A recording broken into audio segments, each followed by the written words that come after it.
ওরা আমায় এভাবে মারলো কেন মা? মা, আমি তো যেমন ডিউটিতে যাই সেরকমই ডিউটিতে গেছিলাম, কিন্তু আমি তো জানতাম না যে আজই আমার শেষ দিন। আমি তো আমার জুনিয়রদের সঙ্গে কত গল্প করতে করতে রাতের খাবার খেয়েছিলাম। জানো মা, অনলাইন থেকে খাবার অর্ডার করেছিলাম, আমার প্রিয় খাবারটা, ওটাই আজ খেয়েছিলাম। তখনও যদি একটু বুঝতে পারতাম এটাই আমার শেষ খাওয়া, এটাই শেষ গল্প। ডিউটির বাঁধনে আমি যখন ক্লান্ত হয়ে গেলাম না, আমার চোখ দুটো খুবই বন্ধ হয়ে যাচ্ছিল, একটু শরীরের ক্লান্তি মেটাতে গেলাম। তখনও যদি বুঝতে পারতাম না সারা জীবনের মতো বিশ্রামে চলে যাব। তখন ভোর রাত, আমি ওয়ার্ডে একা। ভোরের শীতল হাওয়া আমার শরীরটা একটু ঠান্ডা করতে লাগলো। আমি লাল চাদরটা ঢাকা দিয়ে চোখটা বন্ধ করেছিলাম। সেই সময়ের অপেক্ষায় থাকা ওরা আমার সাথে ছি। বা আমার খুব কষ্ট হচ্ছিল জানো তো, অনেক অনেক বার চিৎকার করেছিলাম, বাঁচাও বাঁচাও, কে আছো, বাঁচাও।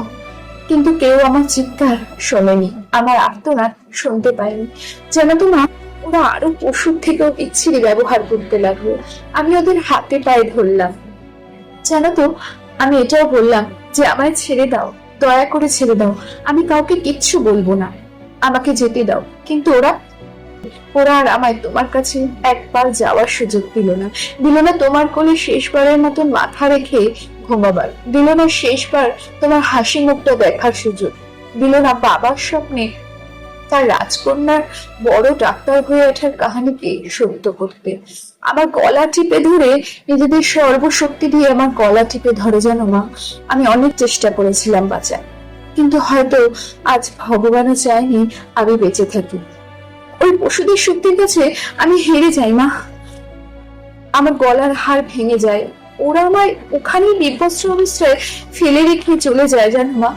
সকালে সবাই যখন দেখতে আসে, কিন্তু এই কি, আমি কারোর সাথে কোনো কথা বলতে পারছি না। তোমাকেও দেখতে পাচ্ছি, তোমায় কত করে ডাকছি, তুমি শুনতে কেন পাচ্ছ না মা? ও মা, এই তো আমি, তুমি কাঁদছো কেন মা? কি হয়েছে তোমার মা? ও মা, দেখি সামনে একটা লাশের সামনে তাকিয়ে হাউ মাউ করে কাঁদছে মা। লাশটার মুখ দেখতে পেয়ে আমি শিউরে উঠি। এ কি, এই যে আমারই নিথর দেহ, আমি কি তবে মারা গেছি? আমিও কাঁদতে শুরু করলাম। সবার আমার এই মৃত্যুতে শোকাহত।